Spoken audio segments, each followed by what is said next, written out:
রাজ্য সরকারের সহায়তায় বাংলার বাড়ি গ্রাম বাংলার মানুষকে প্রথম কিস্তির প্রথম ধাপের 60,000 টাকা অনুদান দিয়ে বাংলার বাড়ি গ্রামীণ আবাস প্রকল্পের শুভ সূচনা করলেন গাজল ব্লক। রাজ্য সরকারের তহবিল থেকে 12 লক্ষ পরিবারকে বাড়ি তৈরি করার জন্য 1,20,000 টাকা করে সহায়তা দেওয়া হচ্ছে মুখ্যমন্ত্রী মমতা বন্দ্যোপাধ্যায়ের গ্রাম বাংলার মানুষকে প্রথম কিস্তির অনুদান দিয়ে।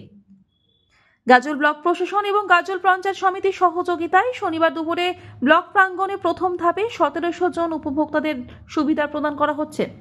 এদিন উপস্থিত ছিলেন গাজল ব্লকের বিডিও সুদীপ্ত বিশ্বাস, পঞ্চায়েত সমিতির সভাপতি মোজাম্মেল হোসেন, মালদহ জেলা মহিলা সভানেত্রী সাগরিকা সরকার, গাজল ব্লকের বিভিন্ন আধিকারিকরা। এ বিষয়ে গাজল ব্লকের বিডিও জানান, প্রায় 4,000-এর কাছাকাছি উপভোক্তা রয়েছে। তাদের মধ্যে প্রথম ধাপে 17 জন উপভোক্তা হাতে এদিন প্রথম ধাপের কিস্তির 60,000 টাকার লেটার তুলে দেওয়া হলো। বাকি উপভোক্তাদের ধাপে ধাপে দেওয়া হবে এবং বাংলা আবাস যোজনার গ্রামীণ এলাকার মানুষ। আমাদের রাজ্য সরকারের তরফ থেকে, রাজ্য সরকারের নিজস্ব উদ্যোগে এবং নিজস্ব তহবিল থেকে, যে রাজ্য সরকারের স্টেট ফান্ড থেকে যে বাংলা আবাস যোজনার যেটা গ্রামীণ, যেটা আজকে উনি বিগত পরশুদিন যেটা বেনিফিশিয়ারিদের দিয়েছেন, আমরা সেটাই করলাম।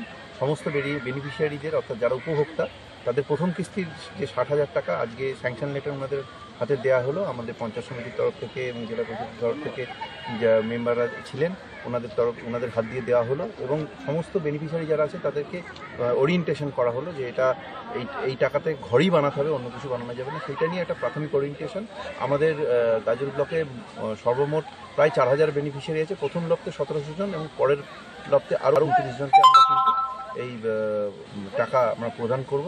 তার মধ্যে এবারে প্রদান করছি প্রথম কিস্তির টাকা প্রায় 1700 জনকে। আজকে যে ওরিয়েন্টেশন ছিল, এটা এবার গাজল ব্লকের পুরো 1700 জনকে এরকমভাবে ওরিয়েন্টেশন করা হবে। প্রথম ধাপের টাকা পেয়ে খুশি। মালদহ থেকে দেবাশিস পালের রিপোর্ট, আনন্দ বার্তা।